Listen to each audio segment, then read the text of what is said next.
All right, here we are. We are more than halfway done with our book. We are on section 4, which it's a little bit shorter section, page 129 to page 141. So we left off with Samar and Stefan kind of thinking they were in a dream because Red broke the number 1 rule. I haven't always been a wish tree. It happened in 1848, long before I was surrounded by concrete and cars, when I was just a few decades old, still a youngster by Red Oak standards. No longer a lanky sapling, I was solid and strong, but not anchored to the earth the way I am now. This was a time, like many other times, when hungry, desperate people sailed on crowded boats to settle here. Many of them ended up, as they always seemed to, in my neighborhood. The blue and green houses were brown then and filled to overflowing with the new arrivals. Sometimes the newcomers were welcomed, sometimes they were not.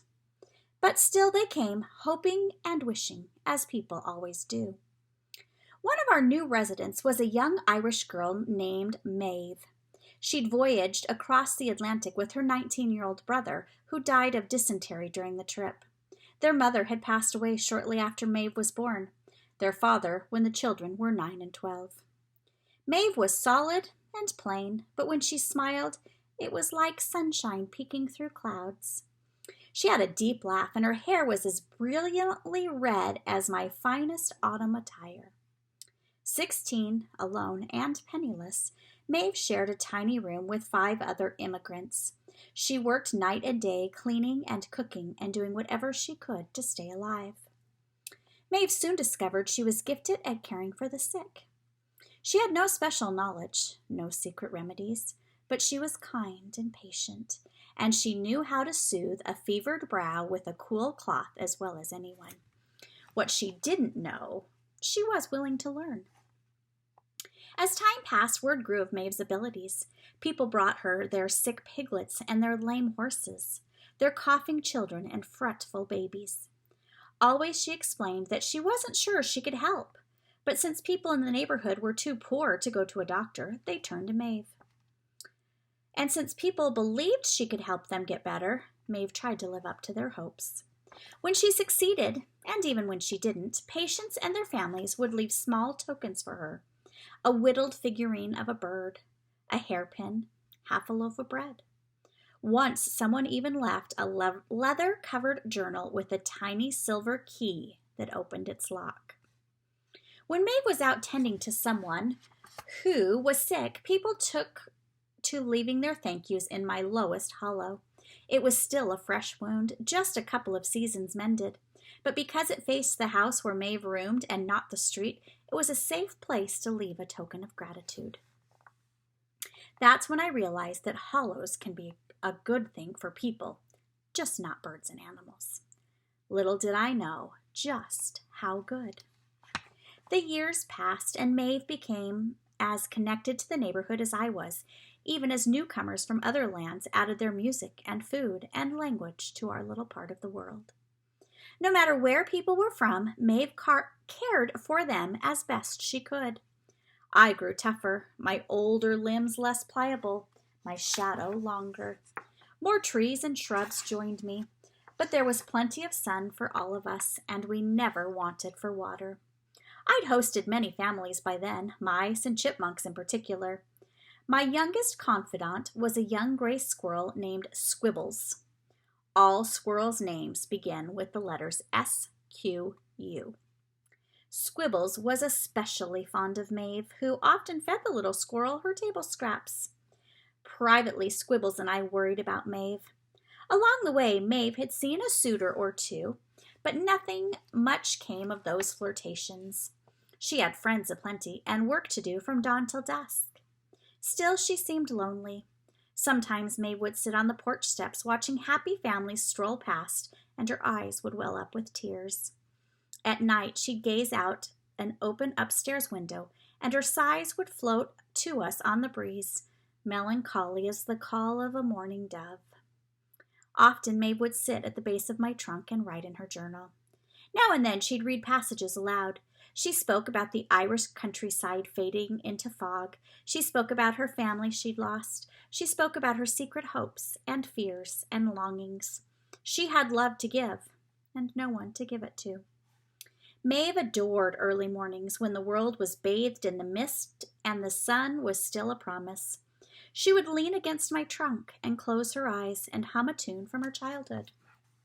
One day, the first day of May, Maeve joined me at dawn. To my surprise, she reached up to my lowest bough and gently tied a scrap of blue-striped fabric in a careful knot. I wish, she remembered, for someone to love with all my heart. That was my first wish, and the beginning of many more. As the weeks passed, the piece of fabric on my branch drew many comments. Some of the folks in the neighborhood, the ones from Ireland, would nod knowingly and smile. To them, Maeve would simply say in her lilting voice, "That's my raggy tree. She's not a hawthorn, but she'll do just fine." People who'd come from other lands, and there were many of them, would frown at the rag, or even reach up to remove it. Maeve would warn, "Don't you be touching my wish now." Patiently, again and again, she would explain how in her old home, leaving wishes on a raggy tree was a time-honored tradition. Now and then, people would ask Maeve what she'd wished for. She'd tell them the truth, with a sigh and a smile.